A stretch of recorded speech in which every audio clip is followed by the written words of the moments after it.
Loved by many and praised for being the game responsible for popularizing an entirely new subgenre of video games, survival horror. It undergoes constant evolution and continues to expand farther than anyone could have imagined. Resident Evil has established itself as more than just a memorable video game series. But what really is Resident Evil? Let's dive into a bit of history, discuss what makes this series what it is, and review its evolution over time. Back in 1993, Shinji Mikami was asked to create a game that took elements from Tokuro Fujiwara's game Sweet Home. Sweet Home is deemed the original survival horror video game, and showcases a great combination of RPG and puzzle game elements. Without the movie Sweet Home, Tokuro Fujiwara would have never been given the chance to create the game. And without the creation of Sweet Home, Tokuro wouldn't have asked Shinji to create a game reusing the same elements. And Resident Evil wouldn't even exist. So, I'd like to give him a huge thank you before continuing. Thank you, Tokuro Fujiwara! A quick bit of information that will be relevant for the rest of the video that I'd like to start off with. Originally, the game series started with the name Biohazard, which remains the name of the series in Japan. Resident Evil was chosen as the name for the game otherwise due to trouble securing the rights to the Biohazard name worldwide. Some DOS game and a crappy hardcore punk band got in the way of that. Anyways, the name Resident Evil was actually given to the series from a naming contest held among the company personnel. While I like the name Biohazard more, I must admit that Resident Evil was a great pick. So good choice whoever you are. I'll be referring to it as Resident Evil for the duration of this video. During the creation of Resident Evil, the team went through many redesigns, and even switched from a 2D SNES title to a 3D PlayStation title. Considering how big of a leap that is, it's safe to say that the game's Sweet Home elements may have been altered quite a bit to fit a 3D environment. The elements from Sweet Home that carried over primarily have to do with survival tactics, an intricate mansion to explore, and emphasis on puzzle solving. When you look at Sweet Home, you can see these ideas translated over quite well, but are dramatically different for obvious reasons. The elements that were introduced on top of the elements from Sweet Home are what really set this game apart from the other horror games at the time. Pre-rendered backgrounds with fixed camera angles, the control scheme we know as tank controls, and the horrific theme of the undead.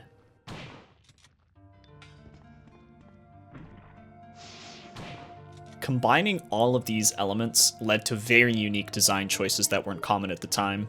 While pre-rendered backgrounds may have limited the interactivity with the player, the game made up for by using the fixed cameras in a way where atmosphere and sound were more important to the overall experience. Suspense around every corner, the fear of the unknown, and the impressive use of sound design.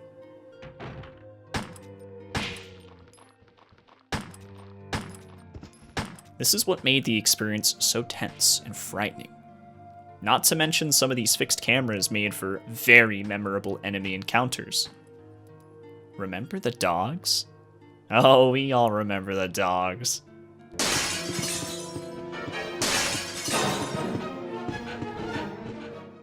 One of the most important elements of this game is an inventory menu that allows you to temporarily pause the gameplay in order to equip weapons, use healing items, and inspect key items needed to solve the puzzles around the mansion. These weapons and items are all pretty necessary to progression and survival, but the inventory was limited to a certain amount. Therefore, you had to pick wisely when dropping off and taking items from the inventory boxes that were stored around the mansion. These boxes were in what we like to call safe rooms. These rooms are 100% safe from danger, and give the player time to breathe and plan out their next venture into the mansion. This made weapon management and ammo preservation a big part of whether or not you would be able to survive enemy encounters. What weapon should I bring? Do I need more ammo, or maybe an extra healing item? How many puzzle pieces do I need? A lot of thinking was needed to assess the situations, so these rooms were very important and will remain a thing in most of the games in the future. Another big part of survival is the system of combat. It's simple, but also very dependent on the composure of the player, using one button to ready your weapon, and then holding it and pressing a different button to perform the action. Despite it being a simple set of actions for the player, it's not necessarily easy to pull off properly when you're all panicked or frightened. This leads to a numerous amount of possibilities in ammo and health preservation, and possible deaths. Upon death, you would have to reload a save you made previously. The save system was based on ink ribbons that you would pick up to use on typewriters scattered around the mansion. These ink ribbons are limited, so you have to use them wisely. Save too often, and you may run out before a hard section of the game, or a boss fight. Don't save enough, and you'll lose a lot of progress if you do eventually die. Everyone approaches the game differently, and all these gameplay mechanics make for great experiences from playthrough to playthrough. While players put in hours of trial and error with this punishing system of progression, they also find intriguing information about the situation through documents and files scattered throughout the areas. Apart from the occasional character interactions, this was the main way of gathering info on incidents in the mansion, the experiments taking place, the people behind the experiments, and how to solve certain puzzles. Documents, files, photos, and more were all vital to the experience, and would carry on for a long time in the series. A part of all this information you gather throughout the game is the discovery of what the goal of creating the T-Virus is. The ultimate life form, Tyrant.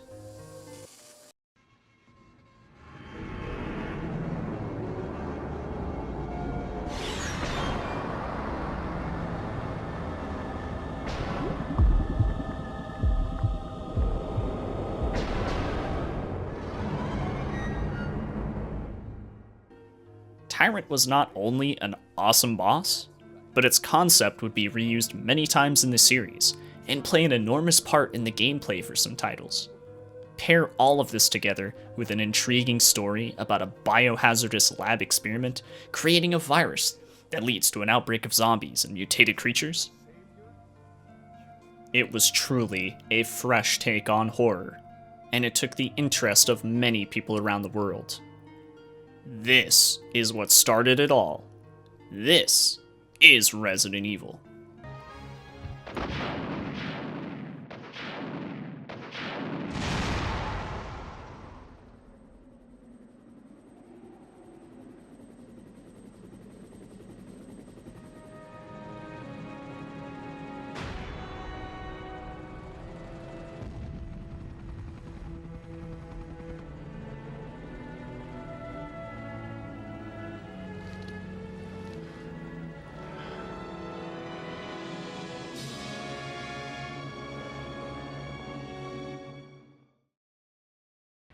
After the success of Resident Evil, it was no surprise that a sequel was due to release just 2 years after, under the direction of Hideki Kamiya and a team of 40+ people who would later on become Capcom's production studio 4.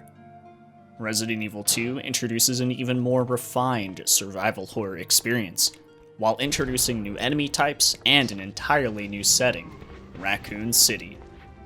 This is where you learn more about the Umbrella Corporation, their secret laboratories in the city, and how the outbreak started. Despite it being only the second game in the series, it did take a huge leap forward from the first.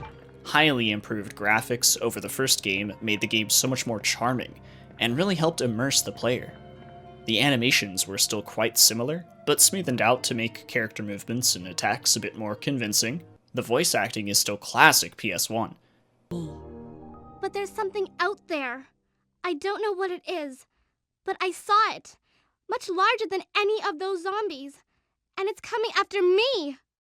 What was that? That's what I was telling you about. It's here. Sherry, wait! but it's still a nice improvement. This game brings the whole shebang, really. It even provided separate scenarios for both characters, which extended the replayability more. An A route and a B route would have players experience different enemy encounters, item pickups, character interactions, boss fights, and endings.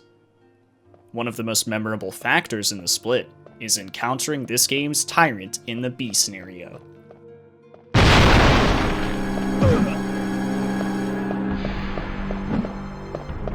Mr. X, a nickname given to him by many different outlets around the time, truly a memorable foe in the series, especially since he kicked ass.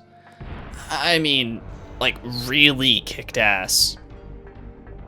Separating the content into two characters as well as two scenarios worked pretty well here. Despite how well it worked, it wasn't really something that was reused until much later in the series.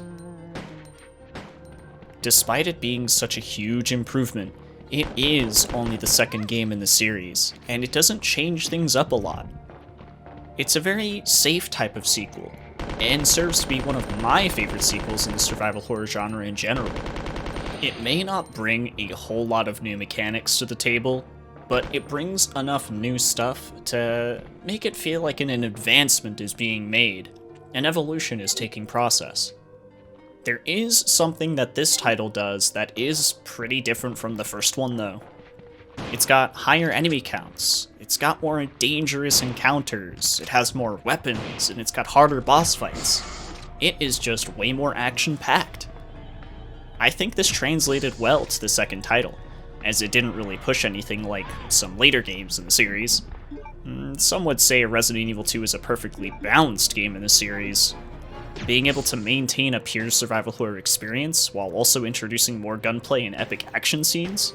It's a bit more intense, it's a bit more badass, and it is a lot more satisfying.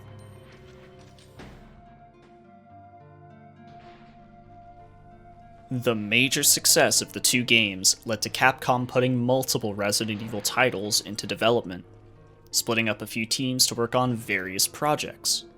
A spin-off game was in the works, as well as the continuation of the mainline titles. With the announcement of the PS2, Capcom decided that it would be best to make sure one of these titles released before its launch, as they didn't want fans to have to wait so long for another Resident Evil game. Knowing this, the team being led by director Kazuhiro Oyama, I hope I said that right, was given a bit of a promotion from the spin-off game they were working on. They were given the next mainline title in the series. Huge news for them, I bet. With that in mind, Jill Valentine returns to Raccoon City, and Resident Evil 3 is born. She would trek through new areas of the city the player had never seen before, as well as discover new enemies and creatures. One of those creatures being the focus of the title, Nemesis.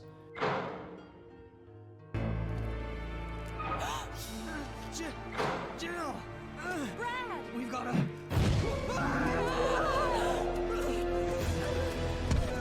Jill! Help!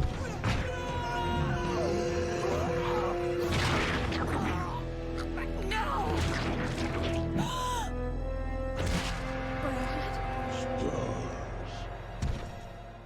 The strongest, most dangerous tyrant to be introduced in the series thus far. Its mission? Stars.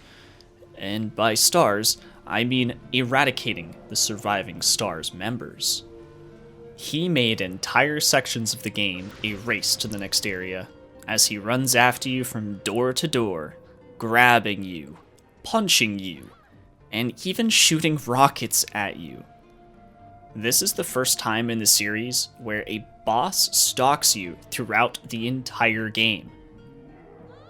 This led to a new addition to the experience. A very terrifying new experience. Outside of the forced boss fights with Nemesis, getting chased by him and just having to take the damage or use up your ammo, it wasn't really the end-all be-all. If you use enough ammo, you can take him down, and you can stop him in his tracks. Not only that, but the game will reward you for the time and resources taken to do so.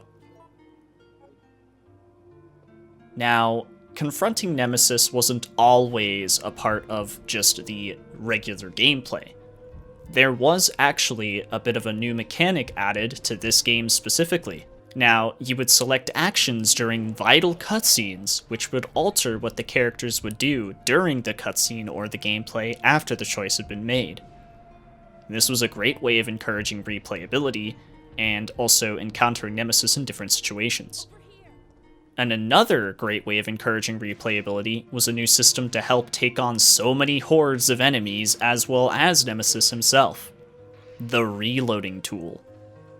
This tool lets you craft ammo from gunpowders and is essential to surviving.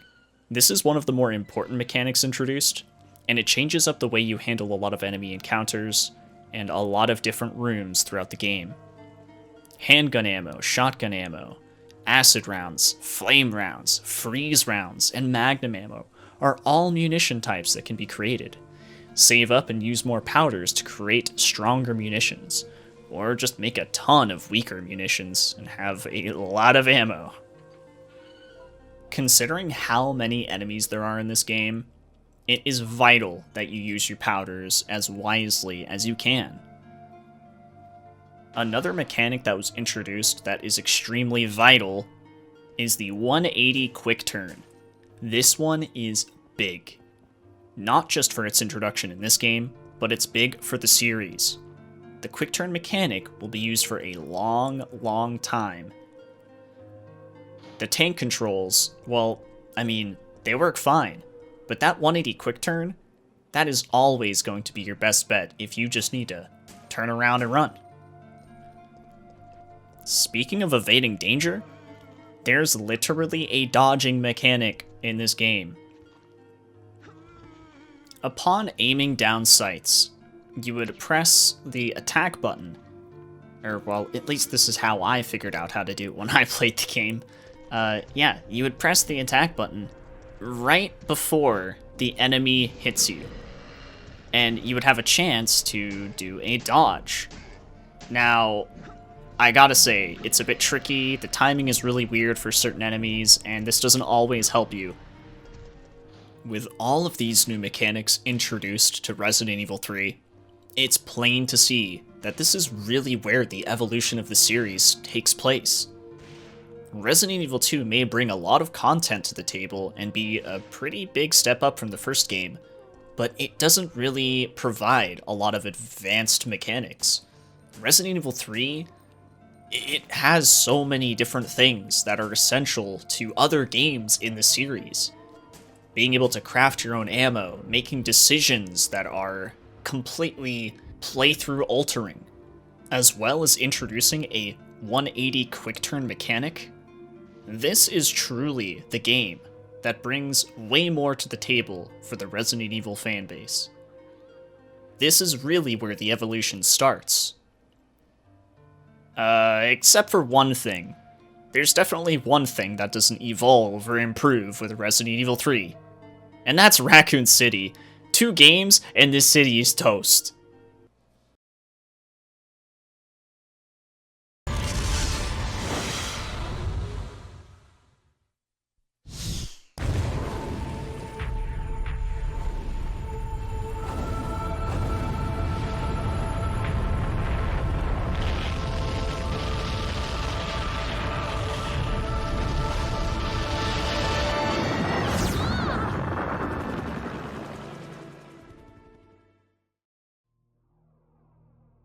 With this trilogy releasing in just 3 years, it had a major effect on the future of horror games, and inspired many other companies to have their studios take a shot at the survival horror genre. Games such as Silent Hill, Carrier, Countdown Vampires, Fatal Frame, Martian Gothic, and so many more. Most importantly though, it ensured Resident Evil was here to stay for a long time. But is this Resident Evil? The story of a pharmaceutical enterprise's failure to contain the spread of a deadly virus, living through the outbreak as survivors who have the will to overcome the nightmare and uncover the truth behind what happened. traversing abandoned, zombie-infested structures, not knowing what lies beyond each door-opening screen, knowing when to keep your composure and preserve your ammo and healing items, the cheesy but lovable B-movie dialogue between characters that lightens the mood from time to time. I could go on, but you get the point. This is the foundation for the series. This is Resident Evil. But not exactly. The next 5 years is where things start to change quite a bit. Remember that split in teams I mentioned beforehand? This is where it comes into play. And boy, oh boy, does it really change things up for a bunch of projects. Before the spin-off team was put in charge of the next mainline title, Shinji Mikami was porting Resident Evil 2 to Sega Saturn. Unfortunately, this was not possible, and Shinji was told to create something new. This project was supposed to be the sequel to Resident Evil 2, but since Resident Evil 3 was now already in development for PlayStation, he was destined to create the sequel to Resident Evil 2 alongside the director Hiroki Kato for the Sega Dreamcast, in the form of what looked like a spin-off, but wasn't. There you have it. Resident Evil Code Veronica is born. As confusing of a decision this may be, it still worked out well. Being only a year after the release of the third game, the power of the Sega Dreamcast is in full effect, and it's stunning for its time. Code Veronica brings Claire back into the fold, where she continues her search for her brother Chris. Unfortunately, she's captured by Umbrella, and must escape Rockfort Island when it's overran by the creatures created there. This story is the definitive sequel to the events that transpire in 2 and 3, and continue the story of Umbrella's experiments to create superhuman-like beings. In this case, the T-virus is altered into the T-Veronica virus by Alfred and Alexia Ashford, the heirs of the Ashford family. This family has been around a very long time. Edward Ashford was a founding partner of Umbrella. This gave some info behind Umbrella's creation, as well as diving into some very original background story for the new antagonists involved. It even brings back Wesker, and shows that he has infected himself in some way to become extremely powerful. While the story is rich, the gameplay doesn't change a whole lot.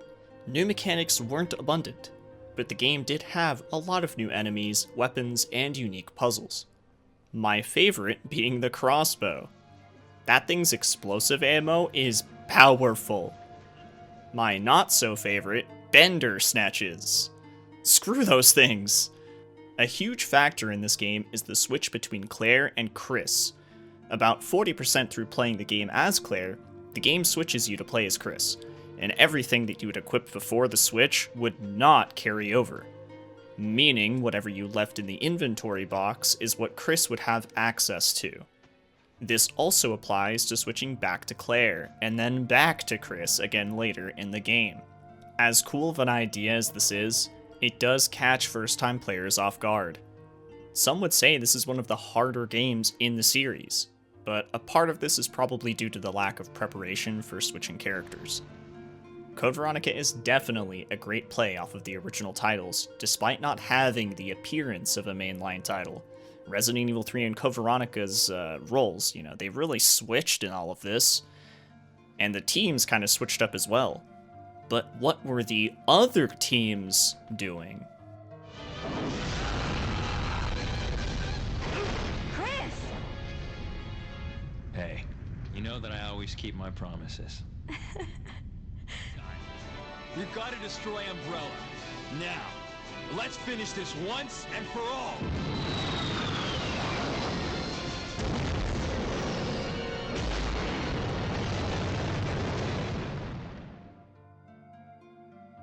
Well, they were making first-person games compatible with GunCon, and a game for the Game Boy Color that utilizes timing-based combat, and one bumpin' 16-bit soundtrack.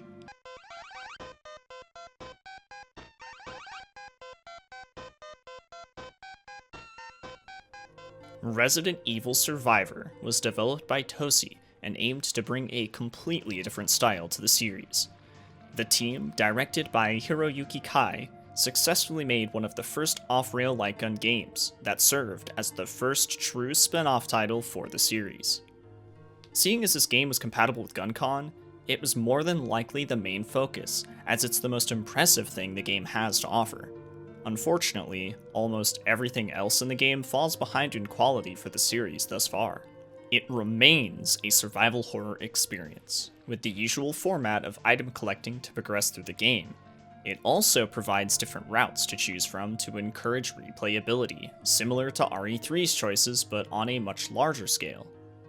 The big problem with this title is that the first-person gameplay alters the experience so much that the fresh take on the perspective just doesn't make up for the loss of what made the previous game so great. This was an attempt, in good faith, to innovate.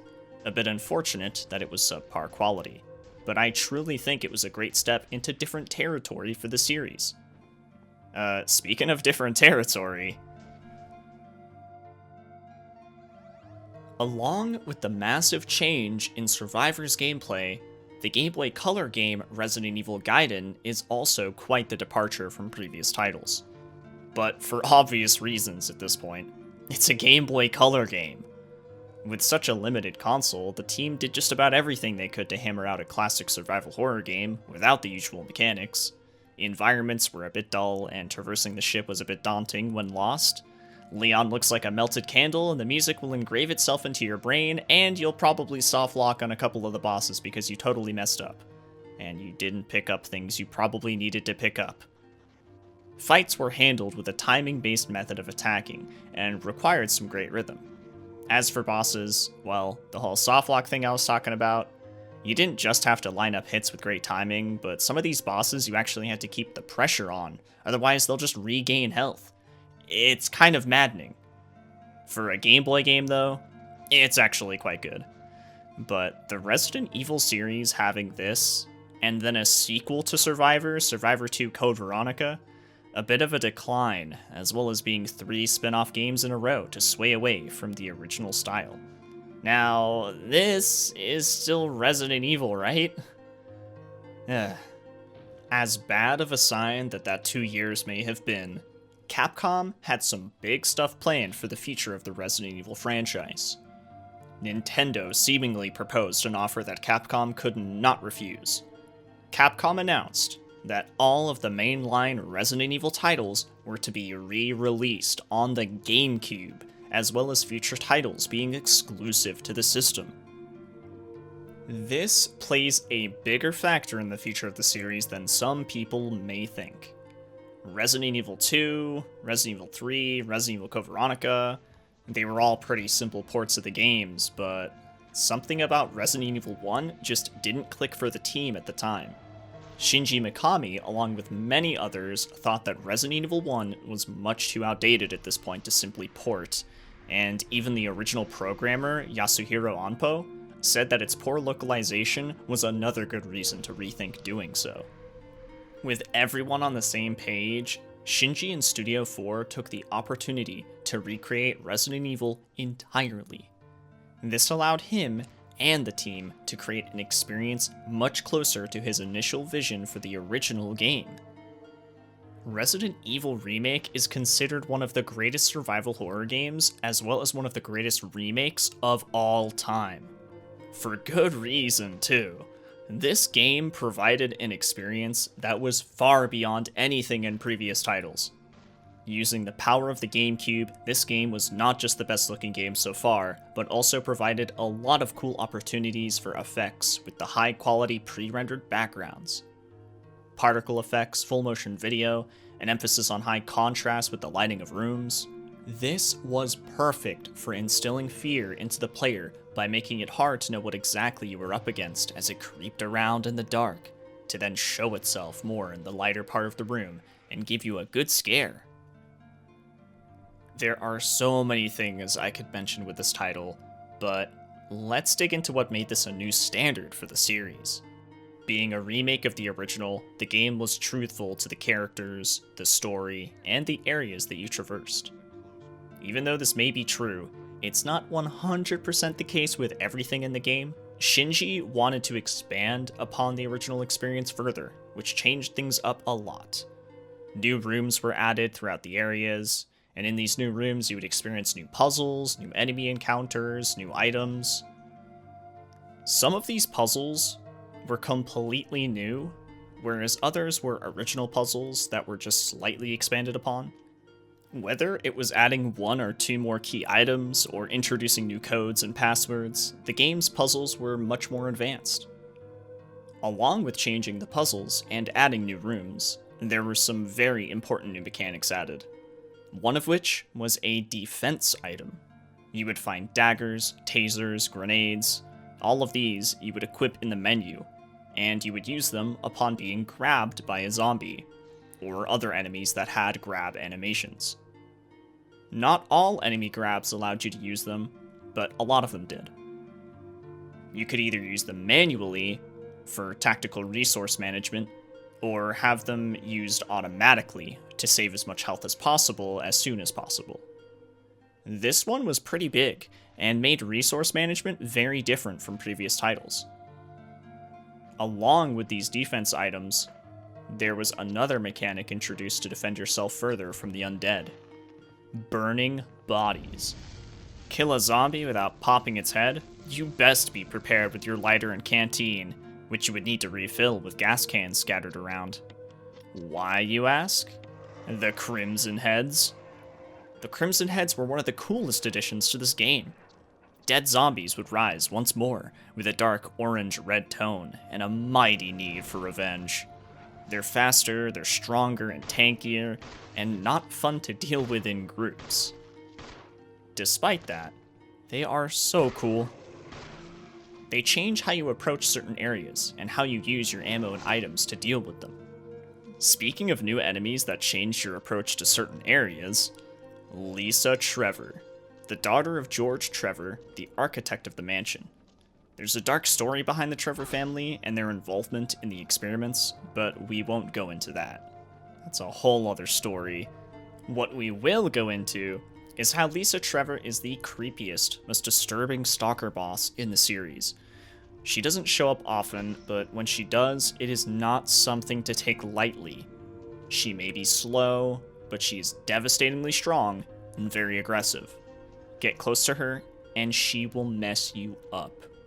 Physically and mentally. Not to mention her screams and groans. Ugh.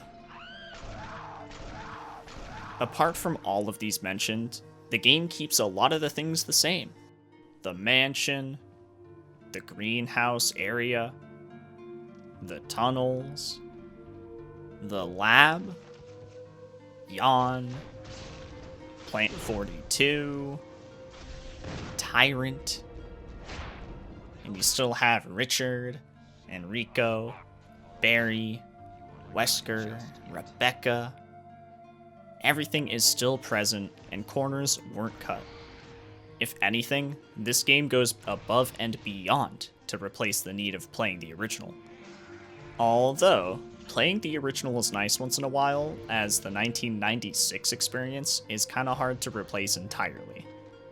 Oh, Barry! That was too close. You were almost a Jill sandwich. You're right. In my opinion, this was the new standard for the series going forward, and survival horror in general. Even if it was limited to one console, it was a damn good start to the exclusivity deal with Nintendo. But what else did Capcom have in mind for that deal?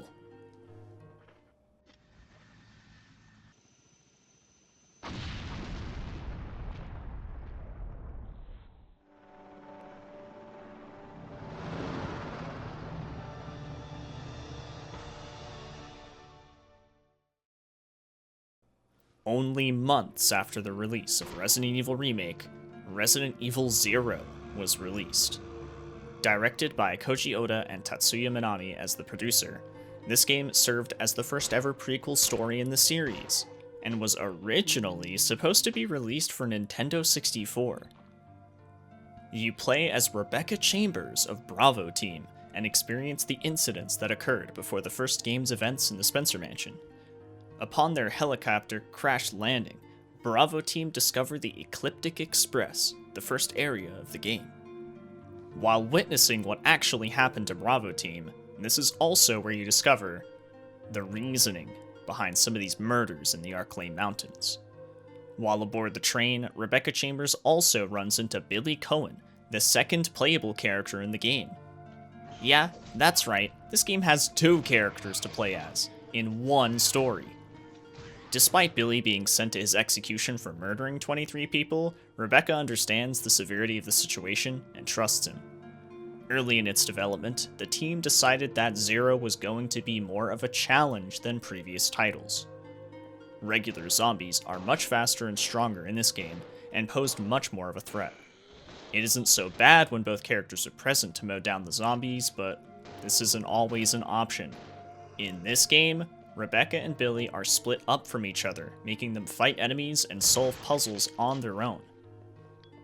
Forcing the player to adjust to the stronger enemies from the get-go was hard enough, but the game also completely eliminates inventory boxes, a staple of the series, removed for the sake of creating a more challenging experience. It's replaced with a drop item mechanic available in the item menu. Some don't mind this and find it to be a unique alternative. I personally find it tedious. Despite having 2 characters worth of inventory space equating to 12 slots, the game splits up the characters quite often. This forces another new mechanic to the game, where one character uses a small cubby lift thingy-mabobber to send items to the other character. A fresh take on solving puzzles, but again, quite tedious. Resident Evil 0 introduces a genuinely different experience from previous titles, and some of these mechanics are actually quite smart. In terms of execution, they may not be the greatest, but this is definitely a good effort to change things up for the players. It may be frustrating and somewhat tiresome, but this game does carry a lot of good things over from the remake. It makes great use of the GameCube's capabilities, it continues to provide a good atmosphere, and introduces a completely new, intricate facility in the Arklay Mountains for you to explore. It's got some good backstory, doesn't really mess things up too much. Well, apart from making Rebecca's attitude and actions in the first game a bit questionable.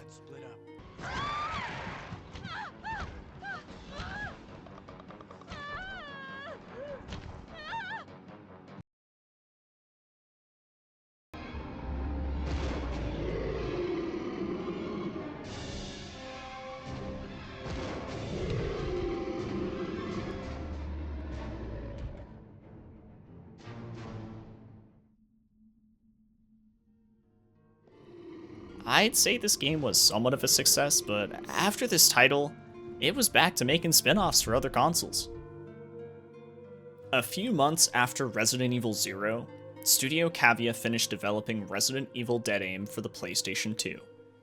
This game didn't necessarily get the same type of reception any mainline title would get, but I'd say it's actually one of the better early spin-offs in the series.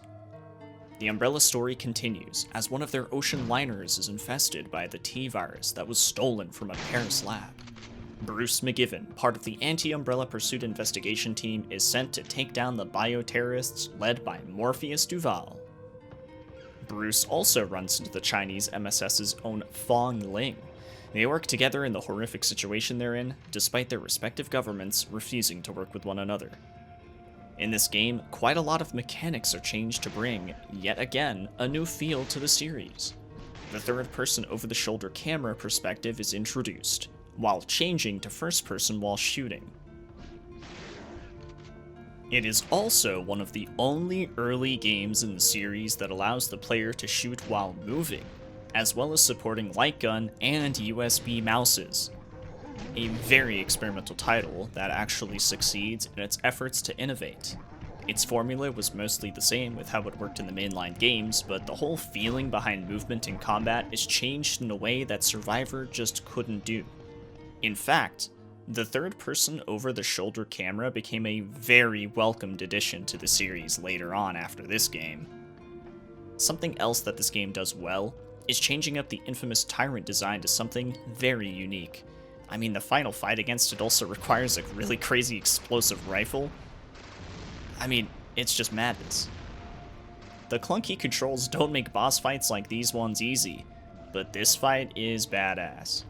Not a great game, but definitely the best spin-off thus far. Sorry, but my dance card is full.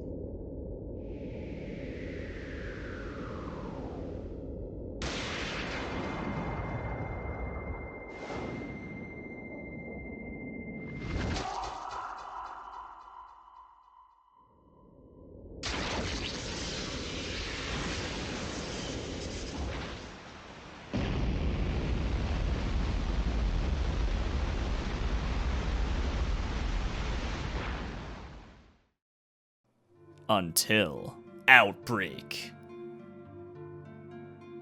The first multiplayer game in the series utilizing the online service for PlayStation 2. Considering mostly everyone's internet wasn't stellar back in 2004, and you needed a PS2 network adapter, this didn't really come out at the most convenient time. But for people who could play this online, it was a real treat. Hell, it was good playing it solo as well. It had so much to offer, tons of characters to choose from, a bunch of scenarios to play through on different difficulties, and a bunch of randomly generated items. Outbreak is truly the first spin-off game of the series to absolutely nail it. It didn't change much of the base formula, but flourished with its large amount of replayable content. Taking place in Raccoon City, this game shows a lot of really cool areas that aren't seen in prior games. File 1 and 2 combined provides 10 scenarios, all with unique situations to survive.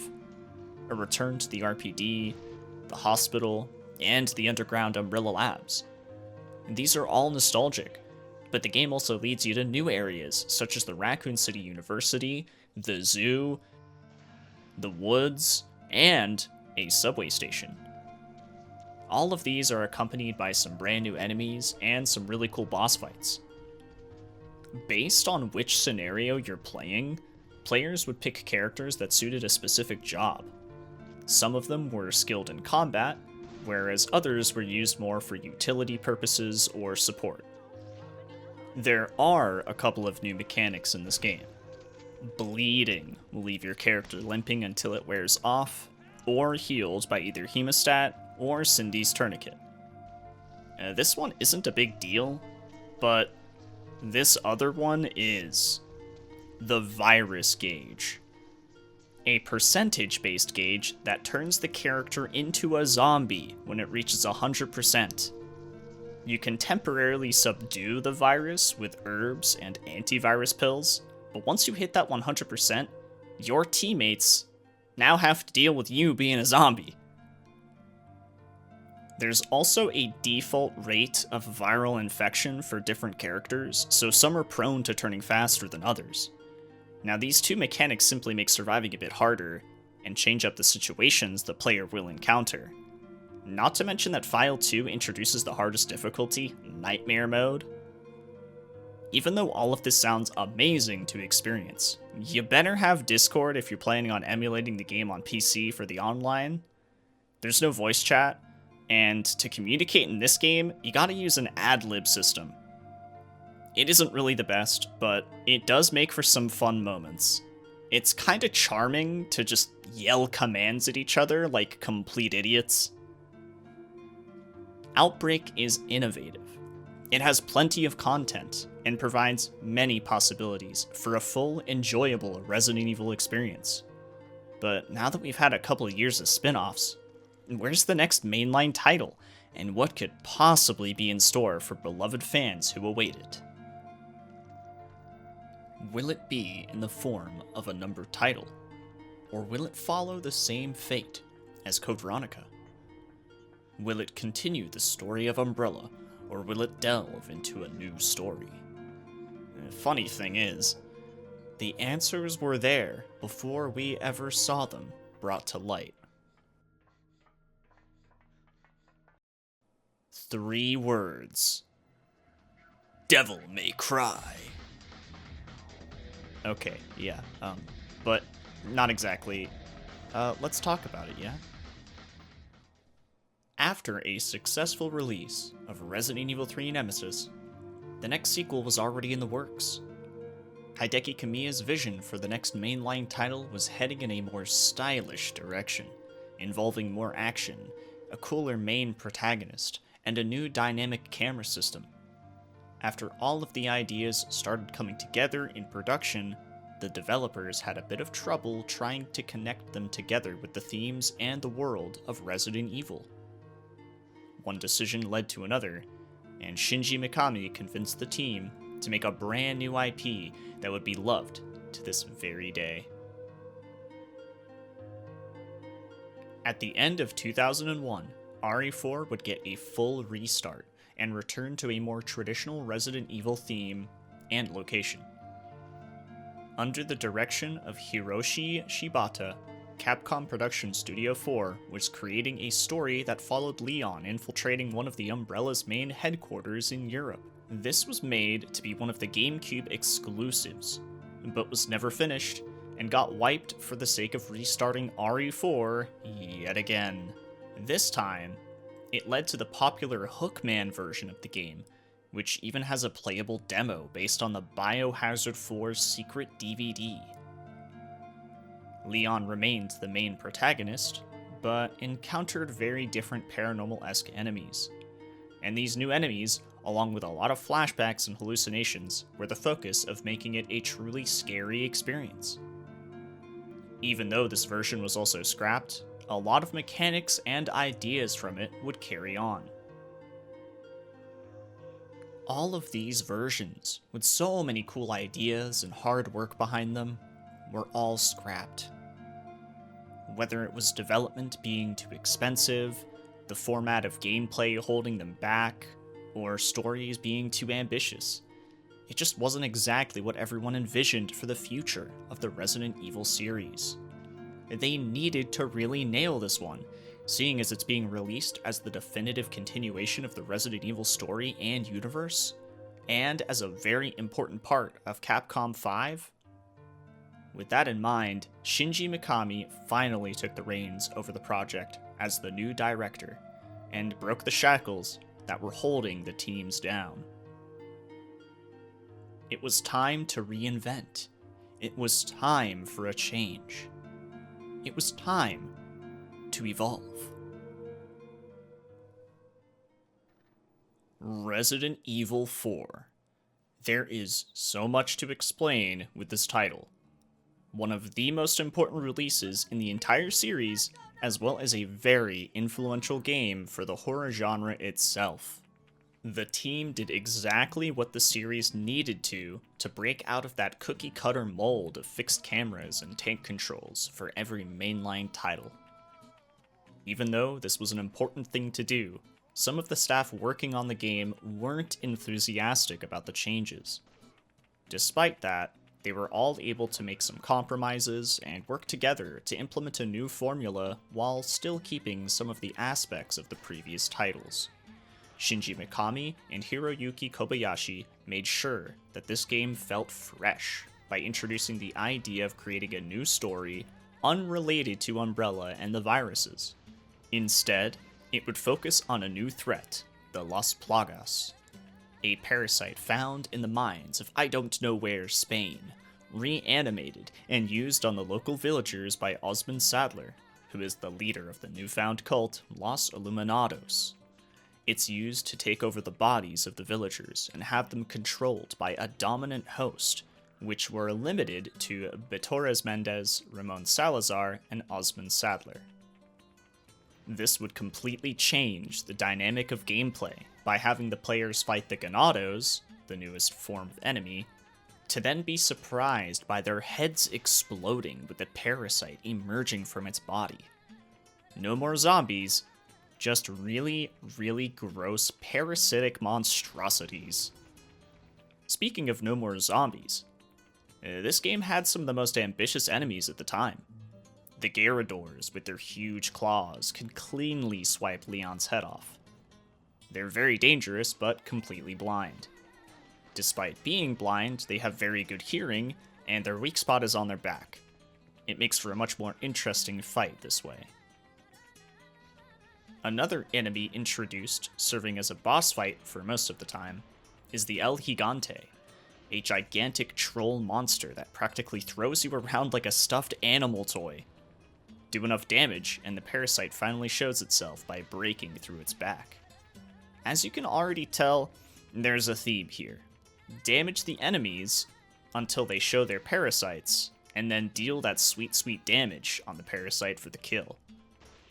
This gave the game a bit of a more tactical approach to some enemy types, and made larger groups of enemies very difficult to deal with. Fortunately, this game is all about that action. Leon is truly a badass in this game, and he has quite an arsenal to work with to take out these larger groups and more difficult enemy types. Leon may only start with a handgun at the beginning of the game, but within just the first 30 minutes, you're already given the chance to experience throwing hand grenades, flash grenades, incendiary grenades, as well as picking up the first standard shotgun. Also, grenades. The usual handgun and shotgun were available, but you would unlock various types of them, as well as sniper rifles, a submachine gun, a mine thrower, and rocket launchers. These were all available via one of the biggest changes to this game, the Merchant. Got something that might interest you. This guy is the real MVP. He'll sell you a wide variety of guns, as well as upgrades for those guns, and you'll continue to unlock new things for him to sell to you over the course of the game. The only thing he needs from you is your cold, hard, completely outdated currency of pesetas. Pesetas were dropped by enemies as you kill them throughout the game, which is yet another huge change to this game. Enemies would drop ammo, grenades, pesetas, and even treasures that you can sell to the merchant. Some that he'll buy at a high price. Thank you. What are you? This formula of enemy drops is really what makes the huge increase of encounters manageable. Without the chance of gaining that ammo and those supplies from killing these enemies, this game would be much harder. While the action has been stepped up by such a large margin, parts of the previous formula are still around. The camera may be over the shoulder view, the one that we were given a taste of in Dead Aim, but the tank controls would stick around for this title. This made movement feel somewhat familiar while trying to adjust to the game's new third-person aiming system. The aiming system really makes fights feel very satisfying, and also sets you up for another huge mechanic that is introduced, the QTE sequences. Now, some of these were attacks that you would be able to perform after shooting an enemy in the face or in the legs. Whether it was kicking them or suplexing them, it was pretty fun. Some of these QTEs were simply scripted events where you would have to mash a button to make Leon climb ledges, break out of enemy grabs, or run away from boulders, or giant robot statue. Yeah, great use of that budget there, Salazar. Along with mashing, sometimes you would have to press a combination of buttons to perform dodges, which made one of the most memorable parts of the game what it is. The classic Krauser knife scene. What a moment that was.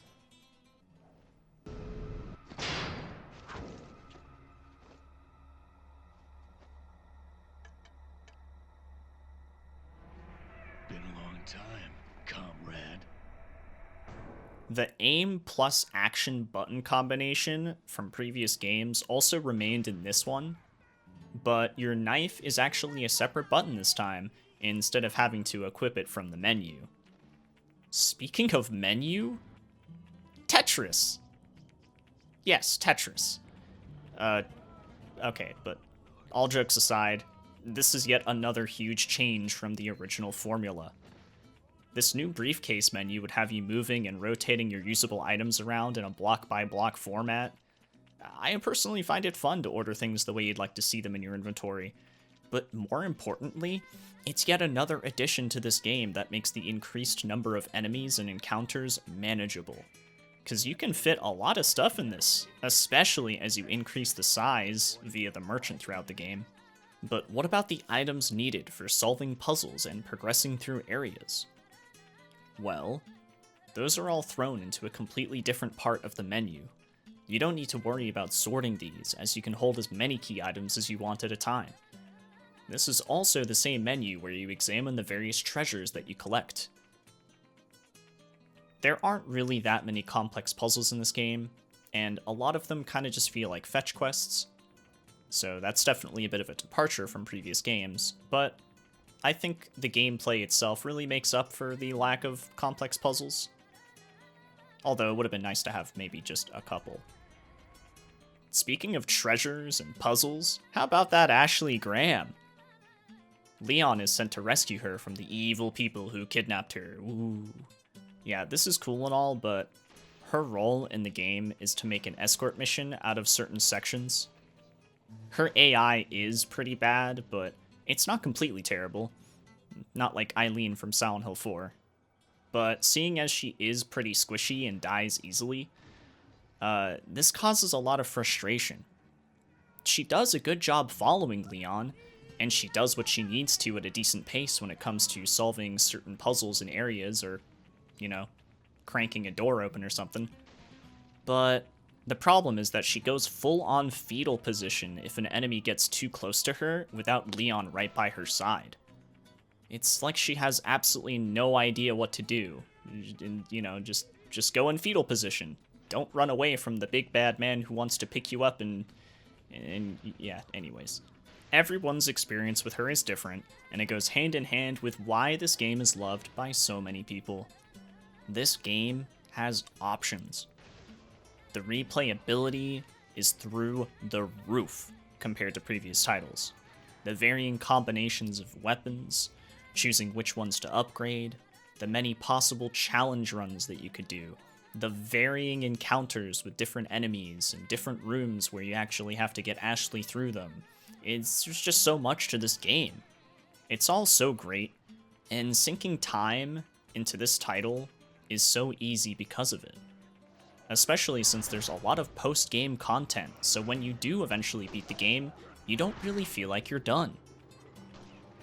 Even though this game goes completely off the rails and serves as the beginning of a new era of Resident Evil games, it's truly great, and it has hours upon hours of replayability. I mean, it was such a huge hit. It had some of the most positive reception that a Resident Evil game had ever seen. It even got multiple Game of the Year awards and was just praised by so many.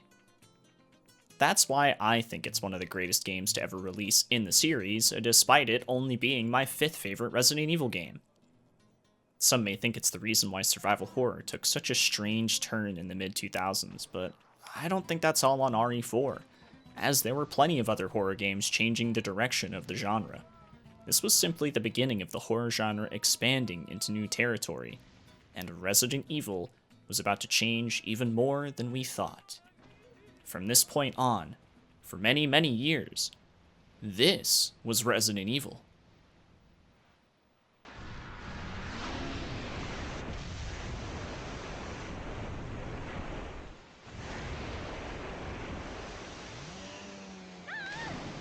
Ashley! Ashley! Where are ya?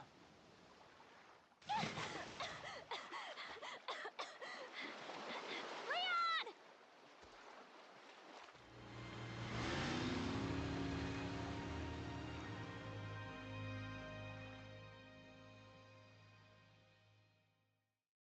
With the first 10 years of the Resident Evil series wrapped up, it's safe to say that it was going to be around for a long time, seeing as Resident Evil 4 was such a booming success. But for now, I must go. I'll be discussing the evolution and gameplay of the rest of the series in Part 2. I want to thank you so much for watching, and I hope you enjoyed listening to the first part of my video discussing the evolution of one of the greatest horror franchises of all time.